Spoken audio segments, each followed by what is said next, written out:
The emergency board meeting was called for 3:47 a.m., not 4 a.m., not first thing in the morning.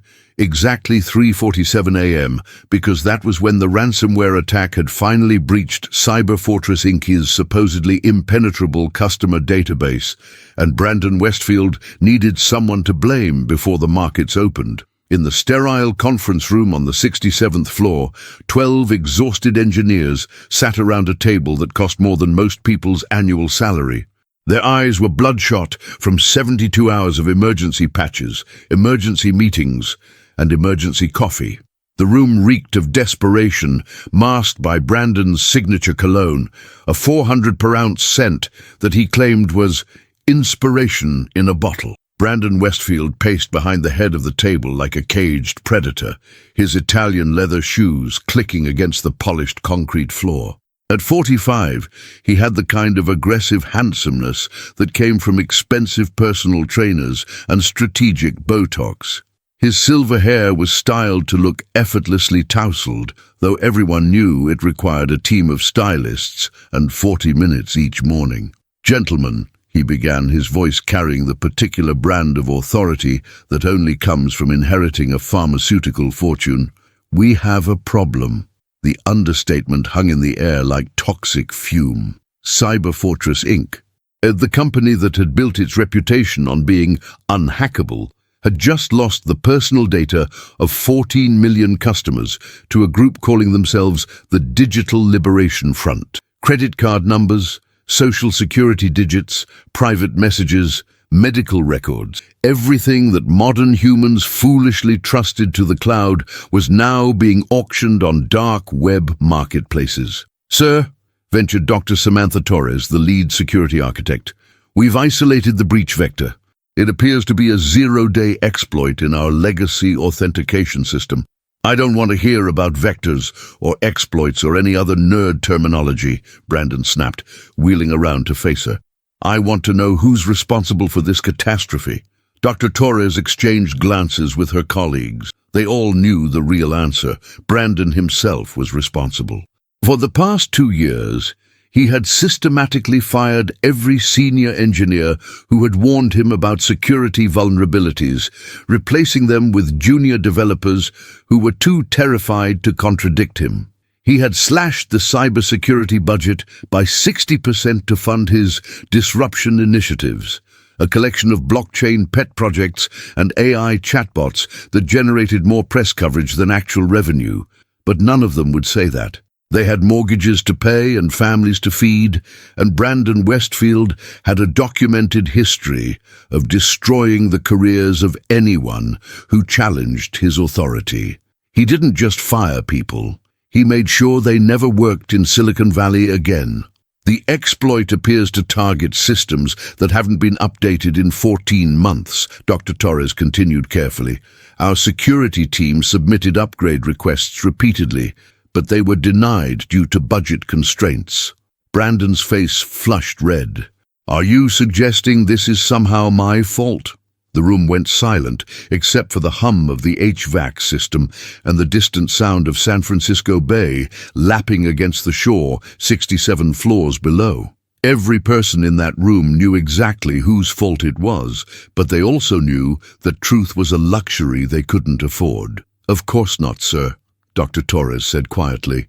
"We're simply trying to identify all contributing factors." The only contributing factor," Brandon declared, slamming his palm against the table, "is incompetence. Pure, inexcusable incompetence. Which brings me to my next point." He reached into his briefcase and pulled out a thick folder of personnel files. The engineers watched with growing dread as he flipped through the pages, hunting for his next victim. "Marcus Chen," he announced, reading from the top file. "Former employee terminated 2 weeks ago for insubordination and failure to align with company values. According to his supervisor's report, Mr. Chen was disruptive, argumentative, and resistant to corporate directives." Several engineers shifted uncomfortably in their seats. They all remembered Marcus Chen, the brilliant MIT graduate who could solve in minutes what took others hours. They also remembered why he was really fired. because he had refused to implement a backdoor system that would have allowed Cyberfortress to secretly monitor customer communications for competitive intelligence purposes. Marcus had called it corporate espionage. Brandon had called it next-level customer insights. The argument had ended with security escorting Marcus from the building, while Brandon screamed about disloyal employees and academic arrogance. "I want Chen brought in as a consultant," Brandon continued, "immediately. Whatever he knows about our systems, we need it." Dr. Torres cleared her throat. "Sir, Mr. Chen was quite upset when he left. I'm not sure he would be willing to help us, especially given the circumstances of his departure." Brandon's laugh was sharp and humorless. "Oh, he'll help us, they always do. You know why? Because people like Marcus Chen are fundamentally weak. They're idealists. They think the world owes them something for being smart. But when reality hits, when the rent comes due and the credit cards max out, they come crawling back." He walked to the floor-to-ceiling windows that offered a panoramic view of Silicon Valley, the kingdom of innovation built on the dreams and broken backs of thousands of brilliant minds who had been chewed up and discarded by men like him. "Marcus Chen is living in a converted garage in Palo Alto," Brandon said, consulting his phone. "Our HR department keeps tabs on former employees, especially ones who might pose a security risk. He's been unemployed for 2 weeks. His sister has diabetes and needs expensive medication. His parents are working double shifts at some restaurant in Chinatown." The cruelty in his voice was casual, matter-of-fact. This wasn't anger, it was entertainment. Brandon Westfield genuinely enjoyed the power he held over other people's lives, the way he could reach out and crush someone's world with a phone call or a whispered word to the right investor. "He'll take whatever we offer him," Brandon continued, "and he'll be grateful for it. That's how the world works, gentlemen. Talent without connections is just expensive hobby. Intelligence without capital is just academic masturbation. Marcus Chen is about to learn that lesson." Dr. Torres felt sick. She had worked with Marcus for 3 years, had seen him stay until midnight to fix critical vulnerabilities, had watched him refuse to take credit for solutions that saved the company millions. Marcus Chen was one of the most ethical people she had ever met, in an industry not known for its moral clarity. "What exactly are you proposing, sir?" she asked. "Simple," Brandon said, returning to his chair at the head of the table. "We bring him in as an emergency consultant. We pay him in scraps, just enough to keep him desperate but grateful. He fixes our little problem. We take all the credit, and then we make sure he never works anywhere important ever again." Classic Silicon Valley playbook. He opened Marcus's file and read aloud. "MIT valedictorian, 3 patents in encryption technology, former NSA intern, security clearance revoked after his father's journalism career ended in scandal." Brandon looked up with a predatory smile. "Oh yes, I remember now. His father was that reporter who tried to expose some government program and ended up destroyed for his trouble. The apple doesn't fall far from the tree, does it? Another Chen man who doesn't understand how the game is really played." The room remained silent. Outside, the first hints of dawn were beginning to lighten the sky over the Bay Area. Somewhere in Palo Alto, Marcus Chen was probably awake in his garage, staring at screens full of code that could solve problems these people couldn't even understand. But he wasn't here. He had been cast out, marked as undesirable, blacklisted from the industry he had dedicated his life to serving. "Get him on the phone," Brandon ordered. "Tell him we have an urgent consulting opportunity. Make it sound like we're doing him a favor." He closed the file with a satisfied snap. "And make sure he knows that if he plays his cards right, there might be a path back to legitimate employment. People like Marcus Chen are always hoping for redemption." As Dr. Torres reached for the conference phone, she wondered if Brandon Westfield had any idea what he was about to unleash. Marcus Chen wasn't just brilliant, he was principled. And in her experience, principled people with nothing left to lose were the most dangerous kind of enemies. But Brandon Westfield had never learned to fear the quiet ones. He had built his empire on the belief that noise equaled power, that intimidation was the same as intelligence, that money could buy anything, including other people's dignity. In approximately 6 hours, he would discover how wrong he was. The call went out at 4:23 a.m. Marcus Chen's phone buzzed at 4:23 a.m., cutting through the silence of his converted garage like a digital scream. He didn't need to look at the caller ID to know it was trouble. Good news never came at dawn. The garage was a monument to controlled chaos. 6 mismatched monitors formed a semicircle around his desk, their blue glow painting everything in an otherworldly light. Cables snaked across the concrete floor in patterns that looked random, but followed a logic only Marcus understood. Empty energy drink cans stood sentinel among towers of technical manuals, and sticky notes covered every available surface, with fragments of code, algorithm sketches, and reminders about Lily's insulin schedule. He had been awake for 37 hours straight, not because he had work, he didn't, but because sleep had become a luxury he couldn't afford. Every time he closed his eyes, he saw the same thing. His bank account balance, diminishing like a countdown timer to catastrophe. The phone buzzed again. This time he looked. Cyberfortress Inc. Marcus stared at the name for a long moment, remembering his last day at the company. Brandon Westfield's voice echoing through the executive conference room. "If you're not willing to be a team player, Mr. Chen, perhaps you'd be happier somewhere else. Somewhere that values academic purity over practical results." The escort to the parking garage, the cardboard box containing 3 years of his life, the way his colleagues had avoided eye contact as security marched him past their desks. He answered on the 4th ring. "Marcus Chen." "Marcus, thank God you're awake." The voice belonged to Dr. Samantha Torres, his former team lead. She sounded exhausted. "I'm sorry to call so early, but we have a situation here, an emergency." Marcus leaned back in his chair, studying the data visualization flowing across his central monitor. Even unemployed, he kept tabs on the major security networks, watching the digital battlefield like a general surveying enemy territory. He had seen the Cyberfortress breach happen in real time, had watched the attack vectors spread through their systems like cracks in ice. "Let me guess," he said. 14 million customer records, ransomware, 0-day exploit targeting your legacy authentication system." Silence on the other end. Then, "How did you—" "Never mind." "Yes, that's exactly right. We need your help, Marcus, desperately." Marcus almost laughed. 2 weeks ago, he was a security risk who needed to be escorted from the building. Now he was their salvation. The hypocrisy was so pure, it was almost artistic. "And Brandon approved this call?" he asked. "It was his idea," Dr. Torres said, though something in her tone suggested she wasn't entirely comfortable with that fact. "Look, Marcus, I know how you left wasn't ideal, but this is bigger than corporate politics. Millions of people are at risk. Their personal information is being sold on the dark web as we speak."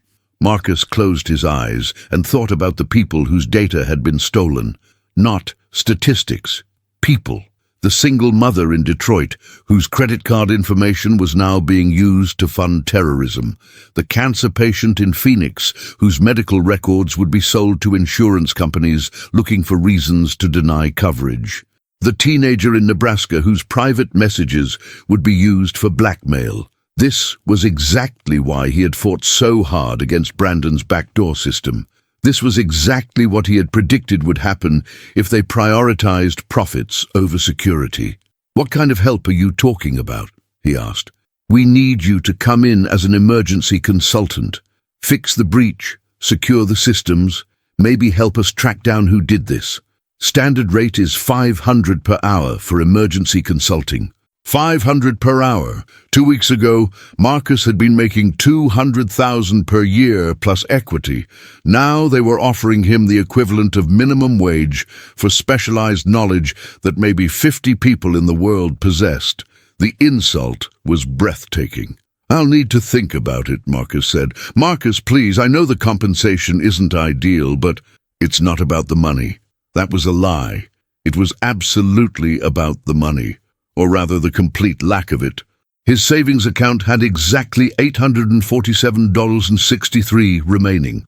Lily's insulin cost $340 per month. Rent on the garage was $800. His parents' restaurant was barely breaking even, and they were already working 16-hour days just to keep the lights on. But it was also about principle. Marcus had a choice. He could swallow his pride, accept their pittance, and help the company that had destroyed his career. Or he could maintain his dignity and watch his sister go without medication. It wasn't really a choice at all. "I'll be there at 8, he said. "Thank you," Dr. Torres said, and the relief in her voice was genuine. "Marcus, I want you to know that not everyone agreed with your termination. Some of us tried to fight it." "I know," Marcus said, though he wasn't sure if that made him feel better or worse. "I'll see you in a few hours." He hung up and stared at the screens surrounding him. In the corner of his primary monitor, a small program ran continuously, something he had built during his final weeks at Cyberfortress, when he had suspected that his days were numbered. The program was elegant in its simplicity. It monitored data flows across major tech networks, looking for patterns that indicated illegal data trafficking. Marcus had originally designed it to help companies identify security vulnerabilities, but it had evolved into something much more sophisticated. Over the past 8 months, the program had been mapping Cyberfortress's data transactions with forensic precision.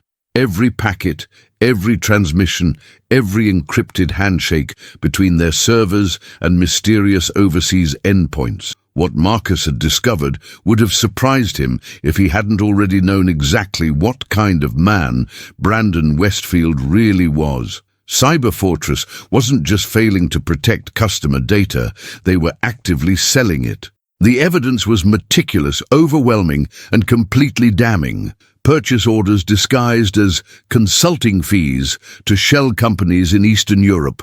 Encrypted data transfers that coincided perfectly with those payments. Customer information being packaged and sold to the highest bidders, while Brandon Westfield gave interviews about democratizing digital privacy. Marcus had spent months documenting everything, building an airtight case that would have made any prosecutor weep with joy. He had planned to take it to the FBI after gathering just a bit more evidence, but then Brandon had fired him, and everything had changed. Now, looking at his phone and thinking about the desperate call from Dr. Torres, Marcus realized that the timing was perfect. Cyberfortress needed him to fix their security breach, to save them from the consequences of their own negligence and greed. He was going to help them, all right. He was going to help them in ways they couldn't possibly imagine. Marcus opened a new terminal window and began typing. The code flowed from his fingers like water, each line precisely crafted for a very specific purpose. He wasn't just writing a security patch, he was writing the most elegant trap in the history of corporate espionage. The beauty of it was that everything he was doing was completely legal. He was a consultant being asked to fix their systems. If in the process of fixing those systems he happened to implement security protocols that automatically documented and reported illegal data trafficking, well, that was just good cybersecurity practice. Brandon Westfield wanted him to play the role of the desperate, grateful ex-employee crawling back for scraps. Marcus was happy to play that role. But he was also going to play a different game entirely, one with rules that Brandon didn't even know existed. As the sun began to rise over Palo Alto, painting the garage in golden light, Marcus continued coding. In 6 hours, he would walk into Cyberfortress Tower and offer to fix their breach for the price of a pizza. Brandon would laugh at him, would see it as the ultimate humiliation of a broken man reduced to begging for table scraps. What Brandon wouldn't see was that Marcus Chen had stopped playing defense. After months of being blacklisted, marginalized, and dismissed, he was finally going on the offensive, and in the game they were about to play, Marcus held all the cards. He just needed Brandon to deal them. At 7:30 a.m., Marcus saved his work, backed up everything to multiple secure servers, and began getting dressed for the most important meeting of his life. In his reflection in the garage window, he looked exactly like what Brandon expected to see. A desperate ex-employee, grateful for whatever scraps were thrown his way. The illusion was perfect, because the best traps always were. The Cyber Fortress Tower lobby was a temple to technological narcissism. 60-foot digital displays showed cascading code and stock prices, while holographic projections of the company logo rotated slowly in the air like digital prayer wheels. The marble floors reflected everything twice, creating an infinite regression of corporate branding that made visitors feel small and insignificant by design. Chen stood at the security desk, waiting for his temporary badge, dressed in the same clothes he had worn to his termination, khakis with a small stain near the pocket, a blue button-down shirt that had seen better days, and the duct-taped sneakers that had become his signature. He looked exactly like what he was, a man who had been living on ramen noodles and broken dreams for 2 weeks. The security guard, a middle-aged man named Rodriguez, who remembered Marcus from his 3 years at the company, processed the visitor paperwork with obvious discomfort. "Good to see you again, Mr. Chen," Rodriguez said quietly, avoiding eye contact. "Heard you were coming in as a consultant." "Something like that," Marcus replied, accepting the badge marked "Temporary Contractor, Escort Required." The plastic felt cheap against his fingers, a far cry from the premium employee badge he had surrendered 2 weeks earlier. Dr. Samantha Torres appeared at the security turnstiles, looking haggard but relieved. She had clearly been running on caffeine and desperation for days. Her usually perfect hair pulled back in a hasty ponytail, and her clothes wrinkled from sleeping at the office. "Marcus, thank you for coming," she said, guiding him through the turnstiles. "The executive team is waiting in conference room A." As they rode the elevator to the 67th floor, Dr. Torres filled him in on the current status of the breach. The ransomware group was demanding 50 million in Bitcoin. The FBI's cybercrime unit was involved, but making little progress. Customer lawsuits were already being filed. The company's stock had dropped 30% since the breach became public. "How bad is the technical damage?" Marcus asked, though he already knew the answer from his own monitoring. "Catastrophic," Dr. Torres admitted. "They got everything: customer databases, financial records, internal communications, even some of our proprietary code. It's like they had administrator access to our entire network." Marcus nodded, filing away that detail. Administrator access meant either an inside job or a vulnerability so severe that it might as well have been intentional. Given what he knew about Cyberfortress's data trafficking operation, he suspected the latter. The elevator doors opened to reveal the executive floor in full crisis mode. Junior employees scurried between offices carrying stacks of printed emails and legal documents.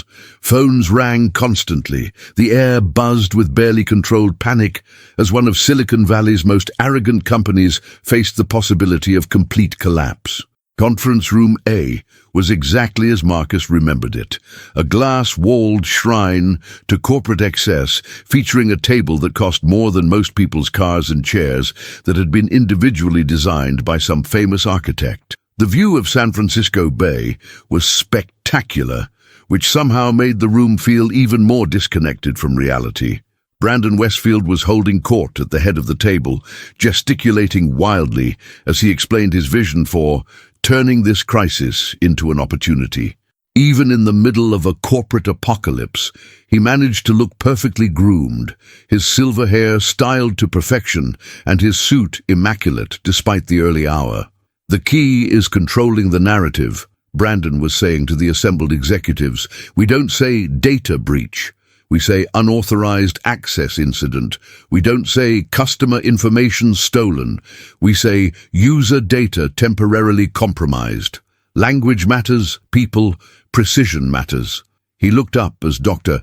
Torres entered with Marcus, and his expression shifted from corporate confidence to barely concealed disdain. "Ah, the prodigal son returns," Brandon said, his voice dripping with condescension. "Marcus Chen, everyone, our former employee who decided that idealism was more important than job security." Marcus remained silent, letting the insult hang in the air. Around the table, other executives shifted uncomfortably. They all knew Marcus's reputation, and most of them respected his technical abilities, even if they disagreed with his principles. "Please sit," Brandon continued, gesturing to an empty chair at the far end of the table, as far from the power position as possible. "I understand you're available for some consulting work. How fortunate for us." Marcus sat down and placed his laptop bag on the table. "Dr. Torres explained the situation," he said calmly. 14 million records compromised. Zero-day exploit. Ransomware demand. "That's correct," Brandon said, "and we need someone with your particular expertise to help us resolve this unfortunate situation. Of course, given the emergency nature of the request and your current employment status, I hope you understand that our compensation will be somewhat limited." "What did you have in mind?" Marcus asked. Brandon's smile was predatory. "Standard emergency consulting rate, 500 per hour. Probably looking at 40 to 60 hours of work total. Should be enough to help you with your current financial difficulties." The insult was deliberate and surgical.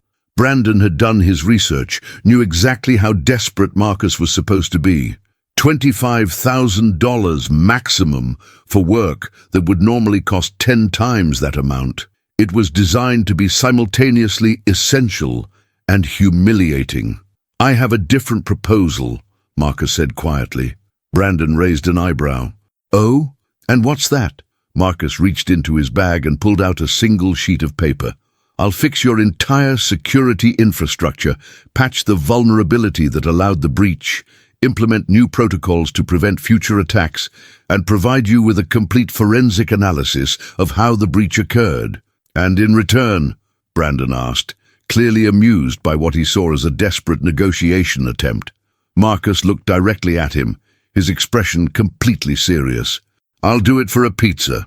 The room went dead silent. For a moment, the only sound was the hum of the air conditioning and the distant noise of traffic 67 floors below. Then Brandon Westfield began to laugh. It started as a chuckle, then built to a full belly laugh that echoed off the glass walls. Other executives glanced at each other uncertainly, unsure whether they were supposed to join in or remain professional. "A pizza," Brandon gasped between laughs. "You want to fix our $50 million crisis for the price of a pizza?" "That's correct," Marcus said calmly. "This is Rich," Brandon continued, wiping tears from his eyes. "Marcus Chen, the mighty MIT valedictorian, the man who was too good for corporate America, reduced to begging for pizza money. Do you have any idea how pathetic you sound right now?" Marcus didn't respond. He simply placed his hands flat on the table and waited. "Let me explain something to you," Brandon said, his laughter fading into cruel satisfaction. "You are here because you have nowhere else to go. You are blacklisted in this industry. No major tech company will hire you. Your principled stance cost you everything, and now you're living in a garage like some kind of digital hermit." Still, Marcus said nothing. "But you know what?" Brandon continued, standing up and beginning to pace. "I admire the audacity, the sheer desperate creativity of it. A pizza, as if you're some kind of digital superhero who works for charitable donations." He turned to face the other executives, performing for his audience. "Gentlemen, what do you think? Should we accept Mr. Chen's generous offer? Should we let him fix our $50 million problem for the price of a large pepperoni?" Dr. Torres looked deeply uncomfortable. "Brandon, maybe we should—" No, Brandon interrupted, returning to his chair. "I think this is perfect. It's poetic, really. Marcus Chen, the man who thought he was too good for compromise, finally learning his place in the world." He leaned forward, his voice dropping to a whisper that somehow felt more threatening than his laughter. "Here's what's going to happen, Marcus. You're going to fix our systems. You're going to do it quickly, quietly, and competently. And in return, I'm going to buy you the most expensive pizza in San Francisco. We'll make it a company celebration. Cyber Fortress saves the day with emergency pizza consultant. I'll even post it on my LinkedIn. How does that sound? Marcus reached into his bag again and pulled out his laptop. That sounds perfect, he said, opening the machine and beginning to type. When would you like me to start? Brandon's smile was triumphant. Right now, we've set up a workstation for you in the break room downstairs. Nothing fancy, just a folding table and some basic equipment. I thought it would be appropriate for someone working for pizza. As Marcus gathered his belongings, Brandon couldn't resist one final humiliation. Oh, and Marcus, he called out as Marcus reached the door, make sure you document everything. I want a complete record of this consultation. For legal purposes, you understand. Marcus paused at the threshold and looked back at the room full of executives. Of course, he said. Complete documentation. That's exactly what I was planning. Something in his tone made Dr. Torres look up sharply, but Marcus was already gone, escorted by security toward the break room where his old life would officially end and something entirely new would begin.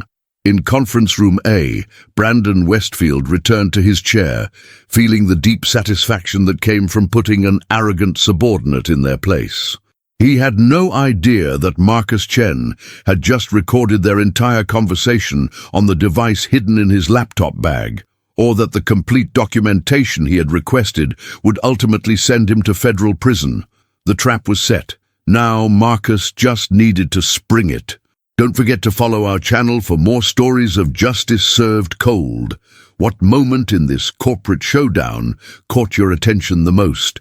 Let us know in the comments below. We love hearing your thoughts on these real-life David versus Goliath battles. The break room on the 32nd floor was exactly as humiliating as Brandon Westfield had intended. A folding table had been set up in the corner between a broken coffee machine and a vending machine that perpetually hummed off-key. The fluorescent lights overhead flickered with the irregular rhythm of corporate negligence, casting harsh shadows across the cheap linoleum floor. Marcus Chen sat at the makeshift workstation, his fingers dancing across the keyboard with the fluid precision of a concert pianist. To any observer, he appeared to be exactly what Brandon expected, a desperate ex-employee, grateful for any opportunity to prove his worth. His laptop screen showed scrolling lines of code, diagnostic tools, probing the Cyber Fortress network for vulnerabilities. What the observers couldn't see was the second program running in a hidden partition, a forensic analysis tool that was simultaneously documenting every piece of evidence of Cyber Fortress's illegal data trafficking operation. As Marcus fixed their security breach, he was also building the most comprehensive case file in the history of corporate cybercrime. 3 hours into his work, Marcus's phone buzzed with a text message from Elena Vasquez. Saw the news about Cyber Fortress, working on something related. Coffee later. Elena, his ex-girlfriend from MIT, now one of the most respected investigative journalists in Silicon Valley. They had maintained a professional relationship over the years, occasionally sharing information that served their mutual interest in exposing corporate corruption. Her timing was impeccable. Marcus typed back, "Can't leave right now. Working inside Cyber Fortress as consultant." Her response came immediately. "What? We need to talk ASAP. I've been tracking something big there." Before Marcus could respond, Dr. Torres appeared in the break room doorway, looking more exhausted than ever. Behind her stood two people Marcus didn't recognize, a woman in a crisp FBI windbreaker, and a man in an expensive suit who radiated the particular brand of authority that came from federal law enforcement. "Marcus," Dr. Torres said quietly, "these agents would like to speak with you." The woman stepped forward, extending her hand. "Agent Sarah Chen, no relation, I assume, FBI Cybercrime Division. This is Agent Rodriguez from the Financial Crimes Unit." Marcus shook their hands, noting that Agent Chen's grip was firm and her eyes were sharp with intelligence. She was younger than he had expected for a federal agent. probably early 30s, with the kind of focused intensity that came from years of chasing digital criminals through the dark corners of the internet. "We understand you're working as a consultant to help resolve the current security breach," Agent Chen said, settling into one of the uncomfortable plastic chairs across from Marcus's workstation. "That's correct," Marcus replied, his voice carefully neutral. "Just trying to help fix their systems." Agent Rodriguez opened a leather portfolio and consulted his notes. "Mr. Chen, we're conducting a comprehensive investigation into this breach. We'd like to know if you've discovered anything that might help us identify the perpetrators." Marcus paused his typing and leaned back in his chair. This was the moment he had been waiting for, the arrival of legitimate authority with the power to act on the evidence he had been gathering. But he needed to be careful. One wrong word could destroy everything he had worked for. "I've identified the attack vector," Marcus said slowly. "Zero-day exploit in their legacy authentication system. Whoever did this had sophisticated knowledge of Cyber Fortress's internal architecture." "Inside job?" Agent Chen asked. "Possibly, or someone who had extensive access to their system's documentation." Marcus pulled up a diagnostic screen that showed the breach timeline. The attack was surgically precise. They knew exactly which servers to target, which databases contained the most valuable information. Agent Rodriguez scribbled notes. "Any theories on motivation? Financial, political, personal vendetta?" Marcus considered his response carefully. The attackers called themselves the Digital Liberation Front. Their manifesto claimed they were exposing corporate surveillance of private citizens, but the sophistication of the attack suggests professional motivation. "What kind of professional motivation?" Agent Chen pressed. This was it, the opening Marcus needed. "Agent Chen, in my analysis of the breach, I've discovered some irregularities in Cyber Fortress's data handling practices, things that might be relevant to your investigation." Both agents sat up straighter. Dr. Torres, who had been standing quietly by the door, suddenly looked very nervous. "What kind of irregularities?" Agent Rodriguez asked. Marcus turned his laptop screen toward them, showing a complex data flow diagram. "Cyber Fortress has been systematically transferring customer data to overseas servers. The transfers are disguised as routine backups, but the destinations and the payment structures suggest something else entirely." Agent Chen leaned forward, studying the screen. "You're saying they're selling customer data?" "I'm saying the evidence suggests systematic, undisclosed data transfers that coincide with payments from shell companies in Eastern Europe and Southeast Asia. Draw your own conclusions." Dr. Torres stepped forward, her face pale. "Marcus, I think you should be very careful about making accusations." "I'm not making accusations," Marcus interrupted, his voice remaining calm. "I'm presenting data. Agent Chen, would you like me to compile a comprehensive report on these irregularities?" "Yes," Agent Chen said immediately. "We would very much like to see that report." Agent Rodriguez was already on his phone, speaking in low, urgent tones to someone at the FBI field office. Marcus caught fragments. "Need immediate warrants. Financial crimes. Seize all servers." As the agents coordinated their response, Marcus continued typing, pulling up more evidence from his hidden partition. Financial records showing suspicious payments, encrypted communications between Brandon Westfield and overseas contacts, server logs documenting systematic data extraction over a period of 18 months. "Mr. Chen," Agent Chen said, reviewing the preliminary data, "how long have you been aware of these irregularities?" "I first noticed suspicious patterns 8 months ago when I was still employed here," Marcus replied. "I tried to raise concerns through internal channels, but my reports were ignored." "By whom?" "Brandon Westfield personally reviewed and dismissed my findings. He told me to focus on revenue-generating activities instead of academic security concerns." "Doctor, Torres looked like she wanted to disappear into the floor. As head of security architecture, she was technically responsible for overseeing all data protection protocols. If the FBI could prove that Cyber Fortress had been systematically violating federal privacy laws, she could be facing criminal charges alongside Brandon. Agent Rodriguez finished his phone call and approached Marcus's workstation. "Mr. Chen, we're going to need you to preserve all evidence related to these irregularities. Don't save anything to Cyber Fortress servers. We'll be seizing those shortly." "Everything is already backed up to secure external servers," Marcus said. "Multiple copies, encrypted and time-stamped." "You've been building a case," Agent Chen observed, and there was something like approval in her voice. "I've been documenting facts," Marcus corrected. "What you do with those facts is your decision." Through the break room window, Marcus could see the executive floor far above, where Brandon Westfield was probably holding another crisis management meeting, blissfully unaware that his world was about to implode. In approximately 20 minutes, federal agents would be walking into Conference Room A with warrants for his arrest and the seizure of all company assets. Marcus's phone buzzed again. "Elena Vasquez, FBI just raided our newsroom demanding all files related to Cyber Fortress investigation. What the hell is happening over there?" He typed back quickly. "The justice system finally working." Agent Chen stood up, checking her watch. "Mr. Chen, we're going to need you to remain available for questioning. Don't leave the building until we've completed our initial sweep." "Of course," Marcus said. "I'll be right here, working on my consulting project." As the agents left, Dr.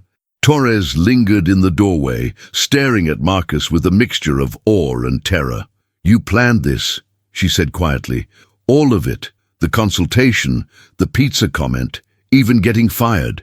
You planned it all." Marcus looked up from his laptop, his expression neutral. "I planned to do my job, Dr. Torres. I planned to protect customer data and maintain system security. Everything else was just natural consequences." She shook her head. "Brandon has no idea what's coming, does he? Brandon Westfield has spent his entire career believing that money and connections make him untouchable," Marcus replied, returning to his keyboard. "Today, he's going to discover that the rule of law doesn't care about his pharmaceutical fortune or his LinkedIn followers." As Dr. Torres hurried away to warn her colleagues about the incoming storm, Marcus allowed himself a small smile. 65 floors above, Brandon was probably still laughing about the desperate ex-employee working for pizza money. He had no idea that the pizza was about to cost him everything. The executive conference room erupted into chaos at exactly 1:47 p.m. when Agent Sarah Chen and her team of 12 federal agents walked through the glass doors, with warrants in hand and purpose in their stride. Brandon Westfield was mid-sentence in his explanation of crisis mitigation strategies when the door burst open. He looked up from his presentation slides, titled "Turning Disaster into Opportunity, a Cyber Fortress Renaissance," to see badges, serious faces, and the kind of paperwork that ended careers. "Brandon Westfield?" Agent Chen's voice cut through the sudden silence like a blade. "You're under arrest for conspiracy to commit wire fraud, violation of federal privacy laws, and trafficking in stolen personal information." For a moment, Brandon's face went completely blank, as if his brain couldn't process what was happening. Then the blood drained from his cheeks, leaving him pale except for 2 bright red spots of humiliation high on his cheekbones. "There's been some mistake," he stammered, his usual confident demeanor cracking like ice under pressure. "I'm the CEO of this company. We're the victims here. We called you people for help." Agent Rodriguez stepped forward with handcuffs. "Sir, you have the right to remain silent. Anything you say can and will be used against you in a court of law." "This is insane!" Brandon's voice rose to a near shriek. "We're fighting a cyber attack. We're the good guys. I demand to speak to my lawyer immediately." "You'll have that opportunity," Agent Chen replied calmly. "Right after we finish reading you your rights." Around the conference table, the other executives sat frozen like deer in headlights. Dr. Torres had gone completely white, her hands trembling as she reached for her phone. The chief financial officer was frantically trying to delete something from his laptop until Agent Rodriguez placed a firm hand on his shoulder. "Nobody touches any electronic devices," Rodriguez announced. "This is now a crime scene." Brandon's eyes darted around the room, looking for allies, for escape routes, for anything that might save him from the nightmare unfolding around him. "You can't do this," he said, his voice breaking. "Do you have any idea who I am? My father's pharmaceutical company employs thousands of people. I have connections in Washington. I play golf with senators." Agent Chen consulted her tablet. "Mr. Westfield, we have evidence of systematic data trafficking spanning 18 months. Financial records showing payments to shell companies in exchange for customer information. Encrypted communications documenting your personal involvement in the operation." "That's impossible," Brandon said, but his voice lacked conviction. "Our systems are completely secure. We have the best cybersecurity in the industry." "Actually," Agent Chen said, "you had the best cybersecurity in the industry. You fired him 2 weeks ago." The words hit Brandon like a physical blow. His knees buckled slightly, and he grabbed the edge of the conference table for support. "Marcus," he whispered, "Marcus Chen has provided us with comprehensive documentation of your illegal activities." Agent Rodriguez confirmed, clicking the handcuffs into place. 18 months of evidence, all meticulously catalogued and verified. Brandon's face went through a rapid series of expressions: disbelief, anger, terror, and finally a kind of desperate cunning that made Agent Chen's jaw tighten. "He's lying," Brandon said, his voice gaining strength as he grasped for any possible lifeline. "Marcus Chen is a disgruntled former employee with a grudge. He's been unemployed for weeks, living in a garage, desperate for revenge. This is all fabricated." Agent Chen pulled out her phone and opened an audio file. "Is this fabricated, Mr. Westfield?" Brandon's own voice filled the conference room, crystal clear and damning. "Marcus Chen is living in a converted garage in Palo Alto. Our HR department keeps tabs on former employees, especially ones who might pose a security risk. He's been unemployed for 2 weeks. His sister has diabetes and needs expensive medication. His parents are working double shifts at some restaurant in Chinatown." The recording continued with Brandon's casual cruelty. "He'll take whatever we offer him, and he'll be grateful for it. That's how the world works, gentlemen. Talent without connections is just expensive hobby.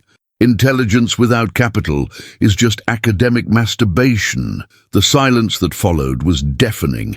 Every executive in the room stared at Brandon with horror, realizing they had just heard their CEO confess to extortion and witness intimidation. "That was recorded this morning," Agent Chen said, closing her phone. "During your meeting with Mr. Chen, he was wearing a wire." Brandon's legs finally gave out, and he collapsed into his chair despite the handcuffs. "This can't be happening," he mumbled. "This isn't real." Agent Rodriguez opened a thick folder and began spreading documents across the conference table. Financial records showing payments totaling $14 million to Liberty Shield Solutions, a shell company registered in Moldova. "Want to guess who owns Liberty Shield Solutions, Mr. Westfield?" Brandon said nothing, staring at the papers as if they might burst into flames. "Your college roommate, Timothy Morrison. The same Timothy Morrison who's been running your overseas data brokerage operation for the past 2 years." Agent Chen added another stack of documents.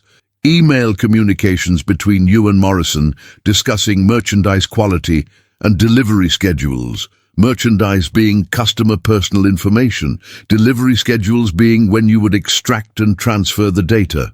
We also have server logs," Agent Rodriguez continued relentlessly, "showing systematic data transfers from Cyber Fortress servers to overseas endpoints. Transfers that occurred every Tuesday at 3 a.m. Pacific time for the past 18 months. Always on Tuesday, Mr. Westfield. Any idea why?" Brandon's silence was answer enough. "Because Tuesdays were your late office days," Agent Chen said. The only day you stayed past 6 p.m., giving you access to systems during off hours when fewer people would notice unusual activity. Dr. Torres finally found her voice. Brandon, tell me this isn't true. Tell me you weren't selling our customers' data. Brandon looked up at her with eyes that had lost all their arrogance, all their casual cruelty. For the first time in his life, he was completely powerless, and the experience was destroying him in real time. It wasn't supposed to. He struggled for words that might somehow undo the last hour of his life. It was just competitive intelligence, market research. Everyone does it. Everyone does not, Agent Chen said firmly, sell medical records to insurance companies looking to deny coverage. Everyone does not sell financial information to identity theft rings. Everyone does not sell private messages between teenagers to blackmail operations. Each accusation hit Brandon like a hammer blow. Around the table, his fellow executives were edging away from him as if corruption might be contagious. Agent Rodriguez consulted his notes. Mr. Westfield, we estimate that your illegal data trafficking operation has harmed approximately 2.7 million American citizens. The financial damage exceeds $50 million. The personal damage is incalculable. But I didn't know it would. In Brandon's voice trailed off as he realized there was no explanation that could save him, no excuse that could minimize what he had done. Agent Chen leaned across the table, her voice dropping to a whisper that somehow carried more authority than shouting. Mr. Westfield, 3 hours ago you laughed at Marcus Chen for offering to fix your problems for the price of a pizza. You called him pathetic. You said he was learning his place in the world. She straightened up, her expression hard as granite. It turns out Marcus Chen's place in the world is as the man who brought down your criminal empire, and your place in the world is in federal prison. As the agents began leading Brandon toward the door, he caught sight of the break room monitor displaying the building's internal security feed. There, on the 32nd floor, Marcus Chen sat at his folding table, calmly typing code and occasionally taking sips from a can of energy drink. Brandon stopped walking, staring at the screen with something approaching awe. He knew, Brandon whispered. When he walked in here this morning, he already knew exactly what was going to happen. Agent Chen followed his gaze to the monitor. Mr. Chen has been building this case for 8 months. Every piece of evidence, every financial record, every communication log. He documented everything while you were too arrogant to notice. But the pizza, Brandon said desperately. He said he would fix everything for a pizza. I thought he was broken, desperate. He was, Agent Rodriguez said as they reached the elevator. Desperate for justice, and you gave him exactly the opportunity he needed to get it. As the elevator doors closed on Brandon Westfield's life of privilege and power, Agent Chen couldn't help but smile. In 30 years of law enforcement, she had never seen a case built with such meticulous precision or such poetic justice. Somewhere in the building, Marcus Chen was still working at his folding table, methodically dismantling the security vulnerabilities that had allowed this corruption to flourish. Soon, he would implement new protocols that would make Cyber Fortress more secure than it had ever been. And then, true to his word, he would ask someone to order him a pizza, the most expensive pizza in corporate history. The perp walk happened at 3:23 p.m., right as the lunch crowd was returning to their offices in downtown San Francisco. Brandon Westfield, hands cuffed behind his back, was escorted through the Cyber Fortress lobby by 4 federal agents, while a growing crowd of employees, journalists, and onlookers watched in stunned silence. The man who had strutted through these same marble halls that morning, radiating arrogance and entitlement, now looked like a broken shadow of himself. His perfectly styled silver hair was disheveled, his $5,000 suit wrinkled from the handcuffs, and his face had taken on the grey pallor of someone whose world had completely collapsed in the span of 6 hours. News crews had materialized outside the building with the supernatural speed that only comes from feeding on corporate scandal.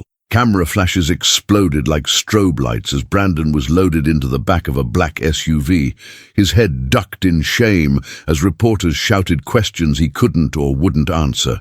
"Mr. Westfield, is it true you sold customer medical records? Brandon, how long have you been trafficking personal data? Sir, what's your response to charges of wire fraud?" The SUV pulled away, carrying Brandon toward the federal courthouse, where he would be formally arraigned on 17 felony charges. Behind him, Cyber Fortress Tower buzzed with activity as FBI agents continued their systematic seizure of evidence. On the 32nd floor, Marcus Chen continued working at his folding table, seemingly oblivious to the chaos erupting around him. But his phone was alive with notifications, text messages, missed calls, and news alerts that painted a picture of complete corporate meltdown. Elena Vasquez. "Holy shit, Marcus. You did it. My editor wants an exclusive interview." Dr. Torres. "Marcus, they're arresting half the executive team. What did you give them?" Unknown number. "This is CNN. We'd like to discuss your role in exposing Cyberfortress." His parents' restaurant number. "Marcus, we saw the news. Are you safe? Come home for dinner." But the message that mattered most came from Lily, his younger sister. "Saw the news. My hero Big Brother saved the day again." Marcus allowed himself a small smile before returning to his code. He was implementing the final phase of his security overhaul, a comprehensive monitoring system that would make it impossible for future executives to traffic customer data without immediate detection and automatic reporting to federal authorities. The irony was perfect. Cyberfortress would emerge from this scandal as the most secure company in Silicon Valley, protected by systems designed by the man they had tried to destroy. Agent Chen appeared in the break room doorway, looking satisfied but tired. "Mr. Chen, we've completed our initial arrests. Westfield, the CFO, and 3 other executives are in custody. We'll need your testimony for the grand jury proceedings." "Of course," Marcus said, not looking up from his screen. "When do you need me?" "Next week. We're moving fast on this one. The evidence is overwhelming." She paused, studying his calm demeanor. "You know, in 20 years of federal law enforcement, I've never seen a case this well documented. Most whistleblowers come to us with fragments, suspicions, theories. You handed us a complete prosecution package." Marcus finally looked up from his laptop. "I had 8 months to prepare, and Brandon Westfield made it easy. He never bothered to hide his crimes because he never believed anyone would have the power to stop him." "Power," Agent Chen mused. That's what this was really about, wasn't it? Not just the money from selling data, the power to violate people's privacy with impunity. Brandon Westfield believed that wealth and connections made him untouchable, Marcus said. He was wrong. The law is bigger than any individual, no matter how rich or well-connected. Agent Chen's phone buzzed with a priority alert. She glanced at it and frowned. "We just got word that Westfield's father is mobilizing his legal team.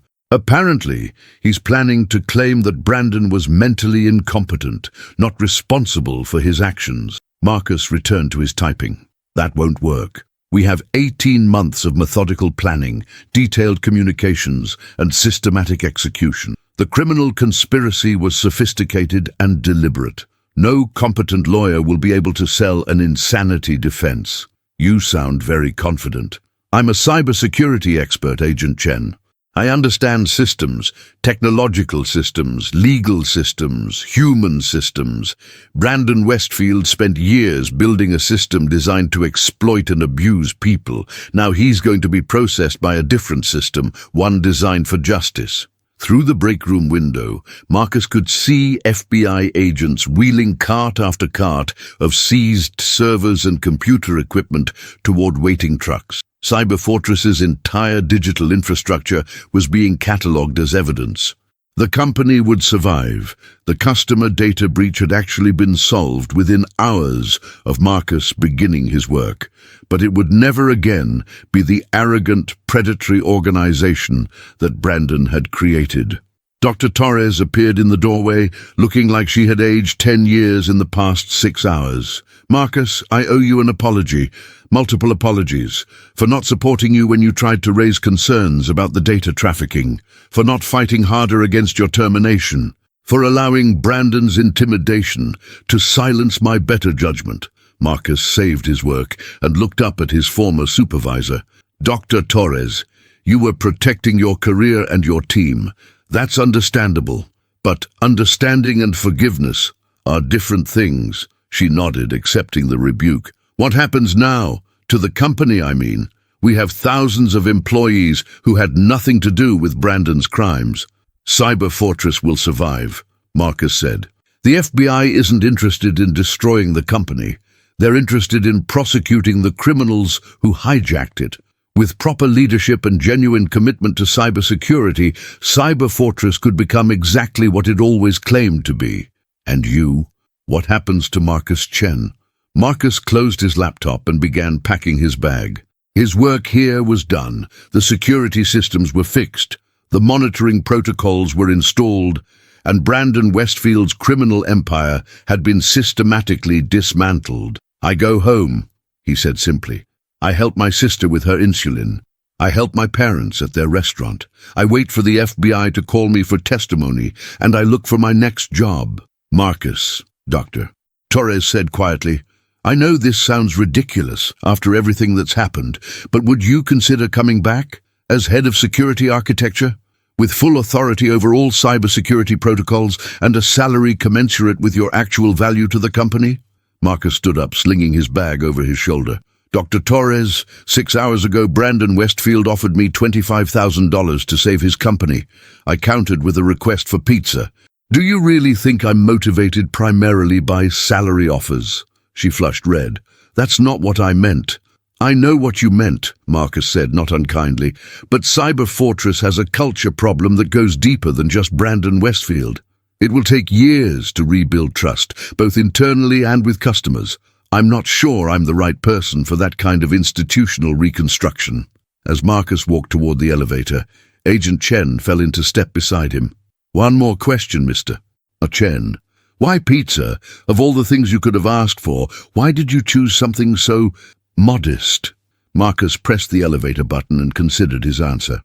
"Agent Chen, Brandon Westfield spent his entire career believing that every person had a price, that everyone could be bought if you found their weakness. When I asked for pizza, I was telling him that my price was so low it was essentially worthless, that I couldn't be bought because I wasn't for sale." The elevator arrived, and Marcus stepped inside. "Also," he added with a slight smile, "I was really hungry, and I knew I was going to be here for a very long time." As the elevator doors closed, Agent Chen found herself laughing despite the gravity of the situation. Marcus Chen had just brought down one of Silicon Valley's most corrupt executives, using nothing but principle, patience, and an intricate understanding of both human nature and federal law. And he had done it all for the price of a pizza that he still hadn't received. Somewhere in federal custody, Brandon Westfield was learning that his pharmaceutical fortune couldn't buy his way out of this particular problem. His father's legal team was discovering that 18 months of documented evidence was difficult to argue against. His political connections were suddenly unavailable, mysteriously busy with other commitments. For the first time in his life, Brandon Westfield was experiencing genuine consequences for his actions, and those consequences had been delivered by a man he had considered too weak, too principled, and too poor to pose any threat. The most expensive lesson in humility ever taught in Silicon Valley, all for the price of a pizza. The federal courthouse in downtown San Francisco was a temple of marble and mahogany, where justice moved with the deliberate precision of a Swiss timepiece. 3 weeks after Brandon Westfield's arrest, the grand jury had returned a devastating 17-count indictment that read like a masterclass in corporate corruption. Marcus Chen sat in the witness waiting room, reviewing his testimony notes one final time. Through the tall windows, he could see the media circus that had transformed the courthouse steps into a battleground of cameras, microphones, and reporters hungry for the next development in what the press had dubbed the pizza papers. His phone buzzed with yet another interview request, this one from 60 Minutes. Marcus deleted it without reading past the subject line. He had given exactly one interview to Elena Vasquez at TechWatch Weekly, and that had been more than enough media attention for his taste. Elena's article had been thorough, devastating, and scrupulously fair. She had traced the corruption at Cyberfortress back to its roots in Brandon's pharmaceutical family money, documented the systematic intimidation of employees who raised ethical concerns, and exposed the broader culture of Silicon Valley companies that prioritized growth over responsibility. The piece had won 3 journalism awards in 2 weeks and had triggered congressional hearings on corporate data trafficking. More importantly, it had led to the discovery of similar schemes at 4 other major tech companies, creating a domino effect of FBI raids and executive arrests across the valley. "Mr. Chen?" A court clerk appeared in the doorway. "They're ready for your testimony." Marcus gathered his materials and followed the clerk through corridors that echoed with the weight of legal precedent. The grand jury room was smaller than he had expected, filled with 23 ordinary citizens who would decide whether Brandon Westfield faced trial for his crimes. Assistant U.S. Attorney Sarah Morrison, no relation to Brandon's co-conspirator, led Marcus through his testimony with the methodical precision of someone who had built her career on complex white-collar prosecutions. She was young, brilliant, and utterly ruthless in her pursuit of corporate criminals. "Mr. Chen, please describe for the grand jury how you first became aware of illegal data trafficking at Cyberfortress." Marcus adjusted his glasses and looked directly at the jurors. "It started with anomalous network traffic patterns. As head of cybersecurity, I monitored all data flows for potential security vulnerabilities. In March of last year, I noticed systematic transfers of encrypted customer data to overseas servers during off-peak hours." "What did you do with this information?" "I documented everything. I created detailed logs of the transfers, traced the destination servers, and identified the financial correlations between the data transfers and payments to shell companies." AUSA Morrison pulled up a presentation on the room's main screen. "Is this an example of your documentation?"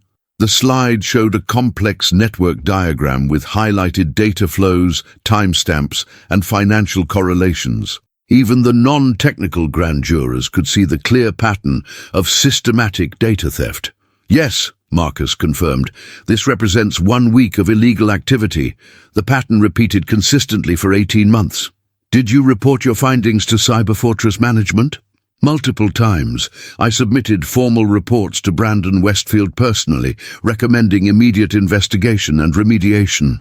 "How did Mr. Westfield respond to your reports?" Marcus's voice remained steady, professional. "He told me to focus on revenue-generating activities instead of academic security concerns. He characterized my findings as paranoid and disruptive to company morale." "Did Mr. Westfield ever acknowledge the legitimacy of your concerns?" "Never.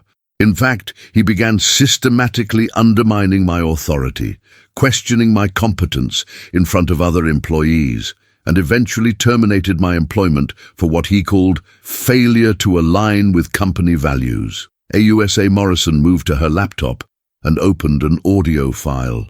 "Mr. Chen, I'm going to play a recording from your final consultation meeting with Cyberfortress.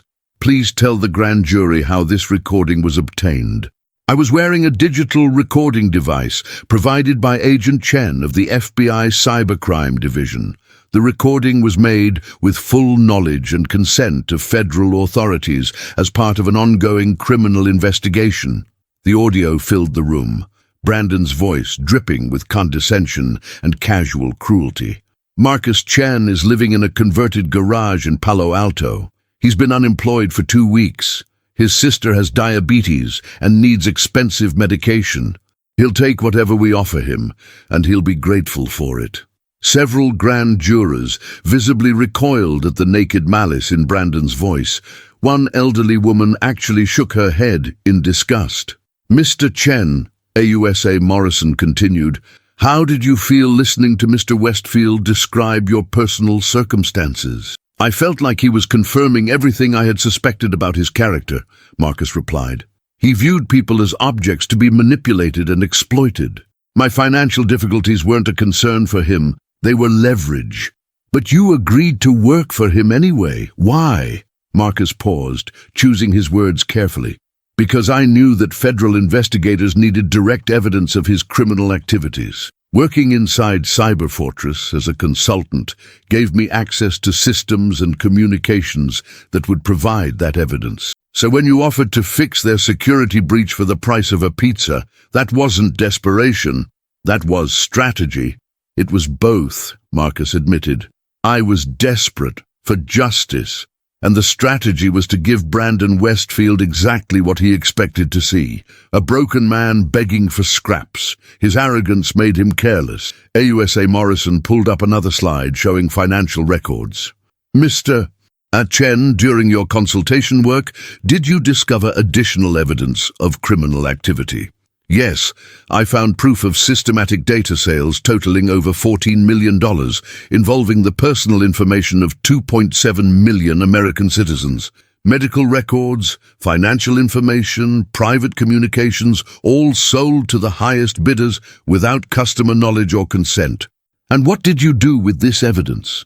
I preserved it using forensically sound procedures and turned everything over to federal investigators. Complete documentation, fully authenticated with unbroken chain of custody. The grand jury session continued for another 2 hours as Marcus walked through the technical details of Brandon's criminal enterprise. Bank records, server logs, encrypted communications, all meticulously documented and preserved despite Brandon's attempts to destroy evidence. When AUSA Morrison finally dismissed him, Marcus felt drained but satisfied. The grand jury would almost certainly return a true bill, meaning Brandon Westfield would face trial on all 17 felony counts. The evidence was overwhelming, the documentation was perfect, and the defendant's own recorded words provided clear proof of intent. As Marcus left the courthouse, he spotted a familiar figure waiting by the steps, Dr. Samantha Torres, looking nervous but determined. Marcus, do you have a minute? They found a quiet coffee shop several blocks from the media chaos. Dr. Torres ordered a triple espresso, her hands shaking slightly as she raised the cup. I testified yesterday, she said without preamble. Told them everything I knew about Brandon's operation, about the intimidation, about the culture of fear he created. That took courage, Marcus said. Did it? Or was it just self-preservation? She laughed bitterly. The FBI made it clear that cooperation was my only chance of avoiding prosecution as a co-conspirator. Marcus studied her face. Dr. Torres, you were in an impossible situation. Brandon Westfield was your boss. He controlled your career, your income, your professional reputation. Standing up to him would have meant destroying your life. The way he destroyed yours. He tried to destroy my life, Marcus corrected. He succeeded in destroying his own. Dr. Torres leaned forward. Marcus, I need to ask you something, and I need you to be honest with me. When you were building that case against Brandon, when you were documenting everything for 8 months, did you know it would end like this? Marcus considered the question. I knew that systematic evidence of federal crimes would eventually attract federal attention. I hoped that someone with the authority to act would eventually act. But you didn't know the FBI was already investigating. I made contact with Agent Chen 3 weeks before my termination. I had reached the limits of what I could accomplish alone. Dr. Torres set down her cup. So when Brandon fired you, you already had federal protection. I had federal interest. Protection came later after I proved the value of my evidence. And the consultation offer, the pizza request, that was all theater? Marcus smiled slightly. Dr. Torres, I really was hungry, and I really did want Brandon to reveal his true character on a recording device.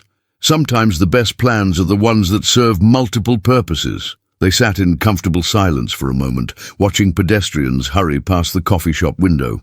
Outside, San Francisco continued its relentless pursuit of innovation and disruption, seemingly oblivious to the fact that one of its most prominent companies had just been revealed as a criminal enterprise. "What happens now?" Dr. Torres asked finally. "Brandon goes to trial. The evidence convicts him. He goes to federal prison for a very long time. Cyber Fortress implements genuine security protocols and rebuilds its reputation. The industry learns that there are consequences for treating people like commodities. And Marcus Chen, what happens to him?" Marcus gathered his things and stood up. "Marcus Chen goes home to his family. He helps his sister with her medical expenses. He helps his parents with their restaurant, and eventually he finds work with people who value integrity over profits." As Marcus walked toward the BART station, his phone buzzed with a text from an unknown number. "Mr. Chen, this is David Park, CEO of Secure Haven Technologies. We've been following your work on the Cyber Fortress case. Would you be interested in discussing a senior position focused on ethical cybersecurity? Full autonomy, unlimited budget, equity package, and all the pizza you can eat." "David," Marcus smiled and typed back, "I'd be happy to discuss the opportunity, but I should warn you, I'm expensive. The last company that hired me ended up paying $50 million. The response came immediately. "Best value proposition I've ever heard. When can you start?" As the BART train carried him back to Palo Alto, Marcus looked out at the Silicon Valley landscape rushing past the windows. Somewhere in federal custody, Brandon Westfield was learning that pharmaceutical fortunes couldn't buy immunity from justice. Somewhere in a law firm, expensive attorneys were discovering that 18 months of documented evidence was impossible to argue against. And somewhere in a converted garage in Palo Alto, a folding table and 6 mismatched monitors waited for their owner to return home and begin the next chapter of his story. A story that had started with a man being fired for refusing to compromise his principles and had ended with the complete destruction of the criminal enterprise that tried to break him, all for the price of a pizza he still hadn't received. But that was about to change. 6 months later, United States versus Brandon Westfield concluded with the kind of decisive verdict that restored faith in the American justice system. The jury deliberated for exactly 47 minutes before returning guilty verdicts on all 17 felony counts. Marcus Chen sat in the gallery behind the prosecution table, watching as Brandon Westfield received his sentence.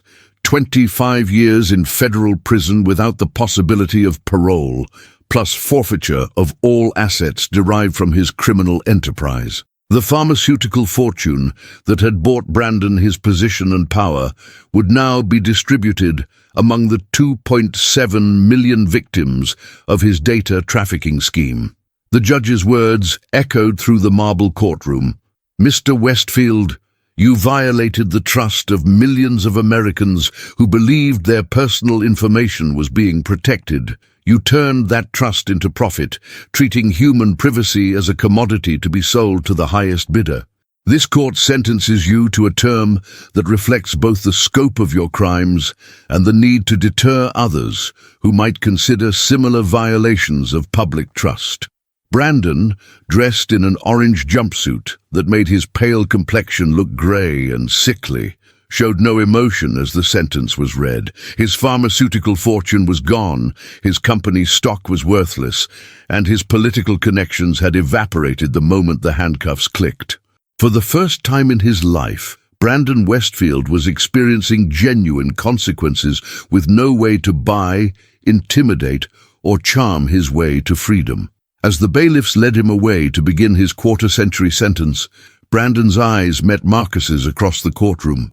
There was no arrogance left, no casual cruelty, just the hollow stare of a man who finally understood that the world contained forces more powerful than money and connections. Marcus felt no satisfaction in Brandon's destruction, only relief that justice had been served and that millions of innocent people would be protected from similar exploitation in the future.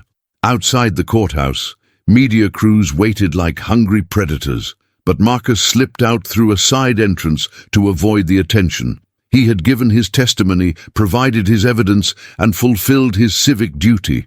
The rest was just noise. His phone buzzed with the usual flood of interview requests, book deal offers, and movie rights inquiries. Marcus deleted them all except for one message from Elena Vasquez. "Drinks tonight? I'm buying. You've earned it."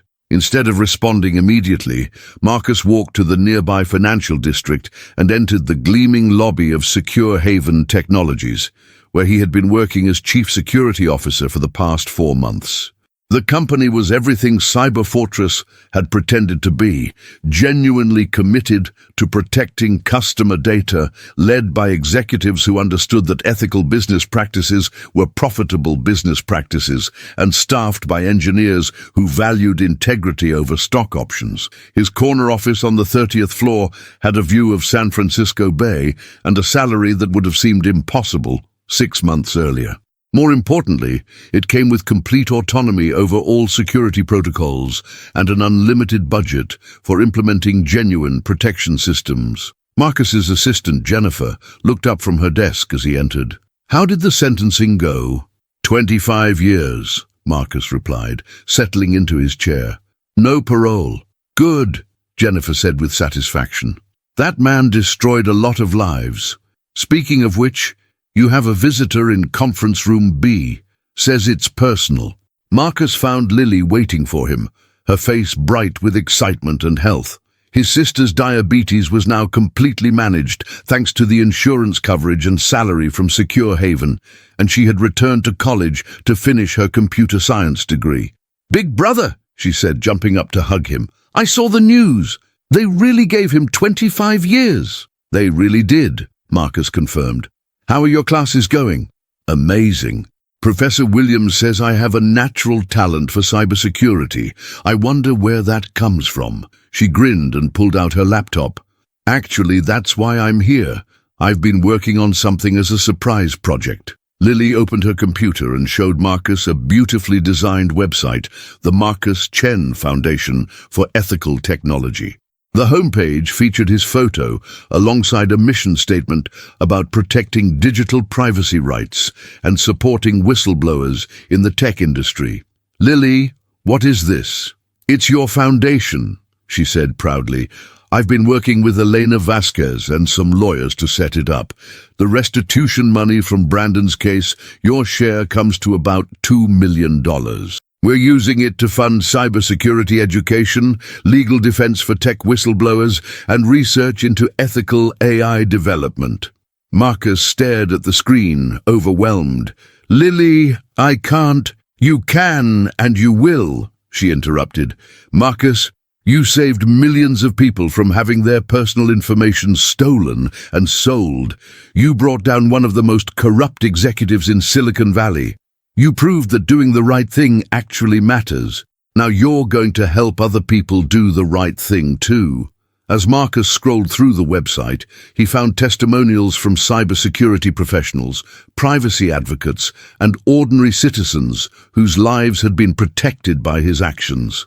There were scholarship applications from students interested in ethical technology and grant requests from researchers working on privacy-protecting algorithms. "There's one more thing," Lily said, her grin widening. "Check the contact page." Marcus clicked through to find a section titled Executive Director with his name, photo, and a biography that described him as the cybersecurity expert who brought down Cyber Fortress through the most innovative corporate investigation in Silicon Valley history. Below his information was a note. The Marcus Chen Foundation operates on the principle that ethical technology work should be properly compensated. Our executive director's consulting fee for foundation-related cybersecurity work is exactly 1 pizza. Premium toppings preferred but not required. Marcus laughed, actually laughed, for the first time in months. "You're serious about the pizza thing?" "Completely serious," Lily said. "It's already become legendary in the tech community. People are calling it the pizza protocol, the idea that sometimes the most valuable work is done not for money, but for principle." That evening, Marcus met Elena Vasquez at a quiet restaurant in North Beach. where she insisted on ordering the most expensive pizza on the menu. "Consider this payment for services rendered," she said, as the waiter brought them a truffle and prosciutto creation that cost $48. "I figure this covers your consulting work on the Cyber Fortress investigation." "Technically," Marcus said, taking a bite, "I was never actually paid for that work. Brendan was arrested before he could order the pizza. Then this is long overdue." They ate in comfortable silence for a while, watching the fog roll in from the bay. 6 months ago, Marcus had been living in a garage, surviving on instant ramen and wondering if his career was over. Now he was chief security officer at one of the Valley's most respected companies, director of his own foundation, and a nationally recognized expert on corporate cybersecurity ethics. "Any regrets?"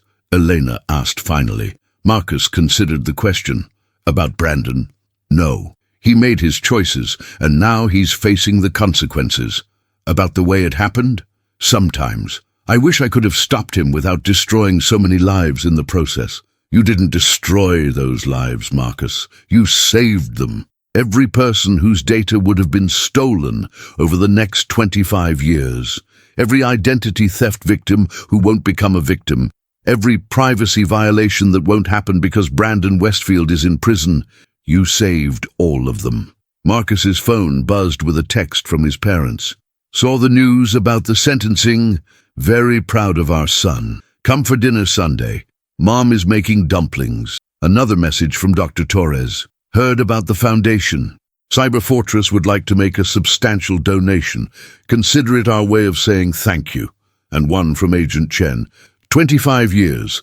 Justice served. Thanks for restoring my faith in civilian cooperation with federal investigations." As they finished the pizza, Elena raised her wine glass.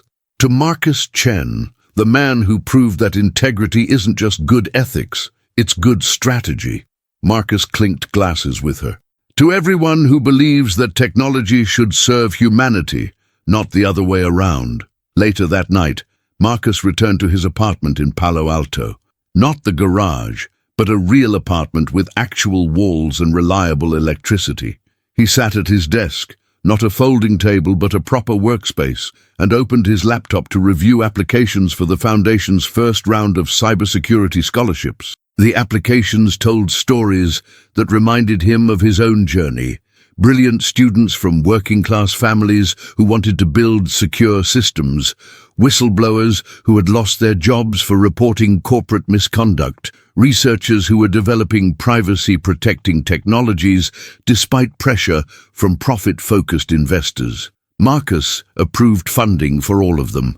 Outside his window, Silicon Valley continued its relentless pursuit of innovation.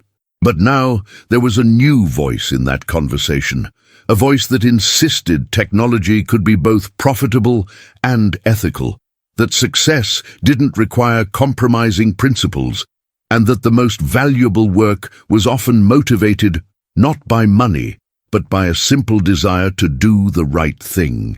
In federal prison in Colorado, Brandon Westfield was beginning his first night of a 25-year sentence, learning what it meant to live without power, without influence, and without the pharmaceutical fortune that had bought him everything except basic human decency. In his apartment in Palo Alto, Marcus Chen was beginning the next phase of his life, teaching the next generation of technologists that ethical behavior wasn't just morally right, it was strategically smart. And somewhere in the digital archives of the Marcus Chen Foundation, preserved for posterity, was the audio recording of the moment that changed everything. A desperate ex-employee offering to save a corrupt company for the price of a single pizza, and an arrogant executive laughing at what he saw as pathetic weakness, the most expensive laugh in corporate history. Because in the end, Marcus Chen had been right. Everyone had a price. Brandon Westfield's price had been his freedom, his fortune, and his future. And Marcus's price had been exactly what he said it was. One pizza. The most valuable pizza ever ordered in Silicon Valley, even though it was never actually delivered. But that was okay. Marcus had learned to make his own pizza at home, using ingredients bought with an honest salary, in a kitchen that belonged to him, surrounded by family who loved him and colleagues who respected him. It tasted better than any pizza Brandon Westfield's money could have bought, because the best things in life, integrity, justice, family, and the satisfaction of work well done, couldn't be purchased at any price. They could only be earned, one slice at a time. This story reminds us that in a world where power and wealth often seem to trump justice, there are still people willing to stand up for what's right, even when the cost seems impossibly high. Sometimes the most powerful weapon against corruption isn't money or connections, but simply an unwavering commitment to doing the right thing. The principle of fuck around and find out applies to everyone, regardless of how untouchable they think they are. Justice may be slow, but it's also inevitable, especially when delivered by someone who understands that true power comes not from what you can buy, but from what you're willing to sacrifice for your principles. What did you think of Marcus's journey from fired employee to corporate justice crusader? Let us know in the comments, and don't forget to subscribe for more stories of justice served cold.